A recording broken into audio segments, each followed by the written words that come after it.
they're at work or whatever. This is a brand new listener, Rasheed Wallace's Bald Spot, goated YouTube name. Any predictions with Killian? New to the podcast, so don't know if you've covered that a lot lately. We've covered Killian a lot lately this year. Prediction with Killian, I'll let you start since he's your favorite player. He is my favorite player. Okay, no joke. When the Pistons first drafted him, I was absolutely in love with the pick. It always came down to Killian and Tyrese Halliburton for me. I was dead wrong. Tyrese Halliburton's amazing. I didn't think he would be bad. It's just that when people were talking about him negatively, I kind of fell into that where I'm like, maybe his jump shot won't translate. Maybe it will be hard for him to get a shot off. Maybe he is just more of a spot-up shooter. Can he create his own shot? I started falling talk to him about him that way. But man, I really did love Killian. If we're talking stats-wise, I think it's probably maybe 5 or 6 points per game, maybe 2 or 3 rebounds, 2 or 3 assists. He might throw in a steal. I think he's going to be buried on the bench, and it's going to be very hard for him to get minutes on the team this year. There might be a brief window where he does play pretty well. I think it's over for Killian, and I really want to see him maximize himself defensively and really learn to play off the ball, make some Bruce Brown cuts, be versatile that way, where you can be a Swiss Army knife off the bench. That's the only way I think Killian really makes something of himself in a career, is if he becomes that Swiss Army knife. I think it's over for him as a potential starting point guard in the NBA. Yeah, so with Killian, what I will say is 2 things. And I've said this multiple times on this podcast, especially this summer. Either he will be traded or the Pistons will keep him on ice in case there is an injury to Monte Morris. I think he's a 3rd-string point guard right now as we're recording this in August, the end of August. I just, to piggyback off of Lance, I don't know how they would use him. I think he's talented. I think when you look at him, his defense is something that the Pistons definitely could use. I think his passing is great. The only thing with him is the jump shot is not always consistent. The form looks great, but it doesn't always fall.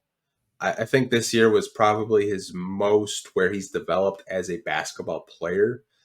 He started, finishing around the rim more. He started hitting those mid-range jump shots. His 3-point shots started to fall at a higher clip. I think he developed a lot this year.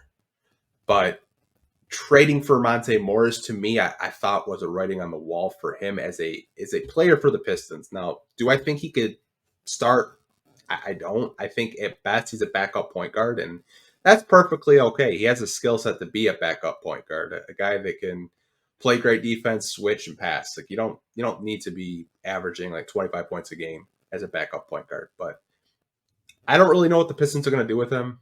Obviously, it's really telling that they were going to include him in a Bojan trade. That's what Dallas wanted, I guess. But a lot of reporters have made it clear that the Pistons are telling teams he's available. But I just don't know what his future really holds. It's kind of sad because he's a really good free throw shooter, which kind of indicates a good form. But I feel like every time he shoots the ball, it's different than the time before he shot the ball. I feel like he shoots it five times a game, all 5 different ways, whether it's him fading back or going straight up or leaning forward or the elbows tucked or the elbows untucked. It just is so weird. There's no consistency in his shot. Sometimes the form looks really good, but I don't know. I feel like really if he wants to stay in the NBA, really focus on defense, become a specialist on that side of the ball. And you can play off the ball even if you don't have a jump shot, but you have to be able to make cuts to the basket.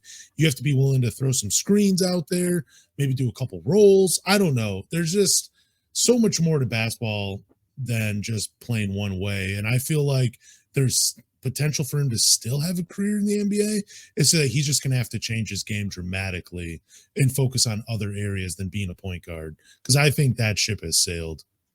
I think if he wants to stay in the league longer, he's going to have to watch a lot of film on Marcus Smart. I think that's a player that he can model his game after. They're very similar players. Obviously, Marcus Smart is not the passer that Killian is, but defensively, they're very similar. And Marcus Smart coming out of college was not a knockdown shooter, but he's become an average shooter at best. So I don't know. I kind of like the idea of Killian being on the team just in case there is an injury because it is a long NBA season. And to me, I think that would be a luxury of having a player of his caliber off the bench just in case.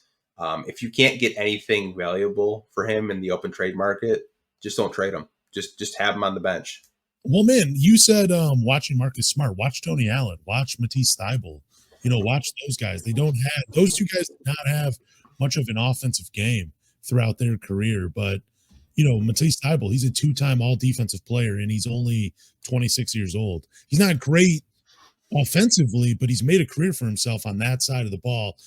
If I'm Killian or if I'm a person around him, just have him study some of the great defenders of our era and model that game after them, man. Do something.